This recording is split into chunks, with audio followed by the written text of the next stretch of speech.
उत्तर प्रदेश के संभल से समाजवादी पार्टी के सांसद शफीकुर रहमान बर्क का निधन हो गया है।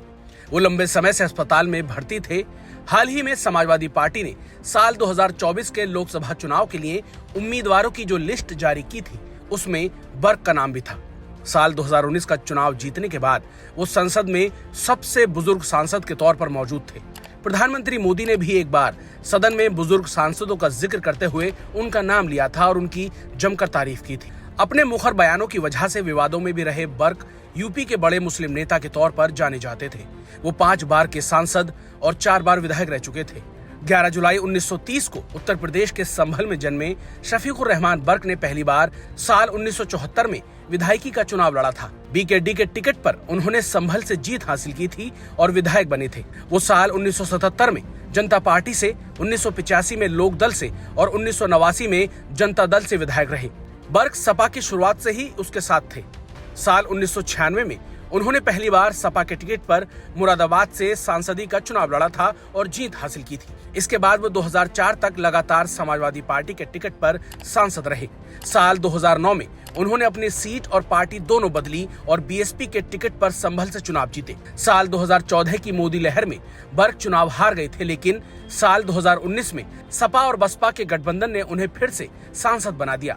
वो फिर से समाजवादी पार्टी में लौट आए थे। साल 2024 में भी अखिलेश ने उन पर भरोसा जताया था और पहली ही लिस्ट में संभल से उन्हें उम्मीदवार बनाया था। हालांकि बर्क अब इस दुनिया में नहीं है। ऐसे में अब देखना होगा कि उनके उत्तराधिकारी के तौर पर समाजवादी पार्टी किसे संभल से चुनावी मैदान में उतारती है। शफीकुर रहमान बर्क इस्लाम, शरिया, हिजाब जैसे मुद्दों पर अपने मुखर बयानों की वजह से खूब चर्चा में रहे।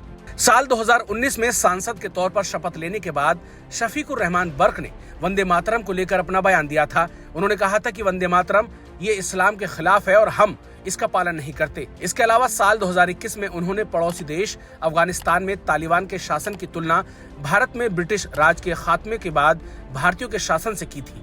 इसे लेकर भी काफी विवाद हुआ था। समाजवादी पार्टी के सांसद शफीकुर रहमान बर्क का एक छोटा सा परिवार है। उनके परिवार में उनका एक बेटा और उनका पोता पोती है। शफीकुर रहमान बर्क का पोता विधायक है। इसके अलावा उनकी पोती एक डॉक्टर है। आपको बता दें कि जिस अस्पताल में उनका निधन हुआ था, उसी अस्पताल में उनकी पोती काम करती थी। उन्हीं की निगरानी में समाजवादी पार्टी के इस कद्दावर नेता का इलाज चल रहा था। उनकी मौत की वजह शरीर के अंगों का काम करना बंद कर देना है। आपको बता दें कि शफीकुर रहमान बर्क ने पूर्व प्रधानमंत्री चौधरी चरण सिंह के साथ राजनीति की शुरुआत की थी। समाजवादी पार्टी के गठन के समय भी मुलायम सिंह यादव के साथ मिलकर काम किया और समाजवादी पार्टी के फाउंडर मेंबर भी कहे जाते थे। शफीकुर रहमान बर्क बाबरी मस्जिद एक्शन कमेटी के संयोजक भी रहे। शफीकुर रहमान बर्क 1996, 98 और 2004 में समाजवादी पार्टी से मुरादाबाद लोकसभा सीट पर 3 बार और संभल लोकसभा पर बसपा से 2009 में और 2019 में सपा से संभल सीट से 2 बार सांसद रहे। एक बार यूपी सरकार में कैबिनेट मिनिस्टर भी रहे और 4 बार संभल सीट से विधायक चुने गए।